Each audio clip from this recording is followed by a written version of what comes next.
guys, I am Rainbow Eyes, and I just wanted to talk about the chakra.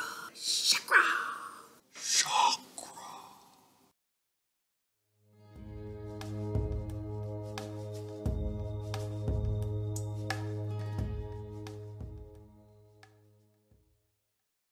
Wheels, portals, chakra energy.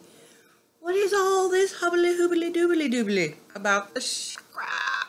Chakra. Well, I don't even know. I thought I knew, but then I didn't know, and then I learned more, and then I didn't know that either. So here is my interpretation of the chakra. So chakra is an Indian Sanskrit term for wheel, I think. I did not do any research. I just decided to do a chakra video because I'm wearing my chakra necklace. And somebody told me that the chakras aren't even a rainbow. And that's just an ego thing trying to sell crystals. And I was like, yeah, well, I work at a crystal shop, so that makes perfect sense to me. And my mind was blown. So I went to research about the chakras. Lo and behold, it's not a rainbow in India, and I think since it's Indian Sanskrit chakra, I think we should probably consult the Indians because I think they made this chakra thing. So anyways, so what I learned through my research and trying to figure out what is chakra and what is the chakra portal and why are we obsessed with rainbows and putting rocks in order to balance our chakra, I learned that the rainbow kind of was superimposed over the chakra idea and made it into a spectrum from low to high vibrating signature of color. So the traditional Indian chakra system, the colors are actually different. For the base chakra, it's actually yellow. So the one that we know in the Western tradition is the red, and in the Eastern tradition it's the yellow chakra. And the second one, where we have the orange, over there we have sky blue. And over here we have yellow going up. Over there we have red for the third chakra, fire. For chakra heart we have green, and also it's green in the Indian tradition, but it's more of a smoky green. The throat was typically colorless, or smoky purple in India, or Indian chakra. I don't even know what the correct term is, but in my chakra research, it is supposed to be violet or smoky violet, but in our, Western ideal of the rainbow chakra, it's, the lovely turquoisey color. And then for the third eye and the crown, both in Indian Sanskrit versions of the colors, they are colorless and clear because they represent ether and God source and intangible energies. So for the rainbow aspect, we have the third eye, which is indigo, and the crown, which is a violet or a purple color. And if you know anything about color and how it vibrates on a scale, the red vibrates at a low rate of energetic signature, and the purple vibrates at a higher rate of an energetic signature. You can kind of apply this in a crystal sense, where the crystals sort of vibrate at different rates and they have different crystalline matrices. Here's where I get a little fuzzy as to how we apply the chakra crystal rainbow prescription to the Indian traditional Sanskrit real color. How do you marry them, and how do we know that they're real? How do we know that light blue colored stones are for the throat? And I would say over time and over use and over many collective shamanic belief systems that we put in a collective consciousness belief in this rainbow and in this modality of healing. So even though it's not completely the chakra rainbow or the traditional chakra from India, it does have a relevance in using the crystals for your chakras and healing.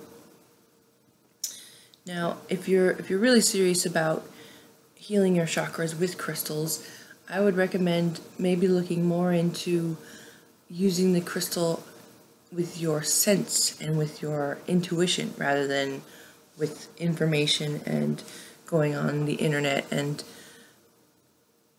try to just feel the crystal out. And I know that's, for logic brain people, it's a little bit harder, but see it as a test and you might be surprised. So what are the chakras anyways? I believe they are experience portals, and each chakra governs a certain energetic signature, and that signature is translated through this portal, and each portal is associated with a part of the spine, and the spine is connected to different glands, and these glands are what is associated in the body system to the chakras. So I believe the endocrine system is your root chakra gland, your reproductive system is your second chakra gland, the thymus for the heart, is pineal for the third eye. These are the ones I can think of off the top of my head. These are the glands that are regulating and doing many things in our body. And when we think and feel emotions, those glands are actually acting and producing. So everything you think and say and feel, the glands are going to react and produce and obey. So these glands will then give you a sort of holodeck experience in life of these different chakra energies. So for example, someone who's wanting more love can use their heart chakra experience portal to increase the amount of love they're getting by doing meditation on the heart and increasing the way that they speak about their self-love speech, working with crystals that are associated with love. You can utilize chakra healing in the sense that if I want to heal my throat chakra, I can use crystals that are attuned to the throat and helping with expression. And a lot of the times they are light blue.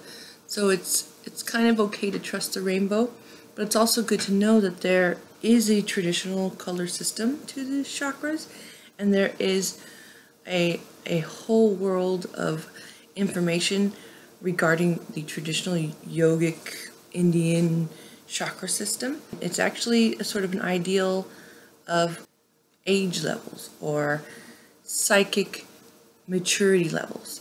And as you mature in your spiritual realm, you will mature your chakras. So for the root chakra, someone who's a teenager, is experiencing this root chakra personality, wanting to go and get their needs met, and lust and power and vitality, teenagers doing a lot of sports and sex and all that stuff. And then we get into the second chakra, which would be like the age mentality of the teenager moving into high school and forming relationships and wanting to go to college and form their future. And so these are different age levels that the chakras govern. At the third level, the third chakra level, this would be someone who's graduating college and wants to put themselves in the best career or fame or fortune or power couples, or all things having to do with power and control would be the third chakra experience. So chakras aren't just a energy in your body that I want more love or this and that. They're actually spiritual age levels that we can understand where we're at on our evolutionary scale. Let's say, for example, an older gentleman in his 40s having a midlife crisis may be re-experiencing some stagnant energy that didn't get released of the second chakra, and he wants to go back and receive those things that chakra is wanting or desiring. So there's a lot of ways to heal yourself by going and doing those things that you have always wanted to do, that your chakras are saying, hey, these energies are here and you're wanting them. So you have to find a way to reconcile how you feel and think about these things versus getting them and doing them and feeling good about them, which I think that's a whole video in itself. So that's a little bit about the chakras and the rainbow. And why do we use the rainbow? Well, to sell rocks, and because it's just a really pretty picture poster. And, you know, we're really good at marketing things that are supposed to be sacred and unfathomable unless you contemplate them very deeply with awareness. And unfortunately, a little bit that was lost when we rainbowized the chakras. Yes, I did do that. I did say we rainbowized it. But I hope that helps clear up a little bit about the rainbow and the chakras, and the fact that it actually is a different color system for the chakras than the rainbow.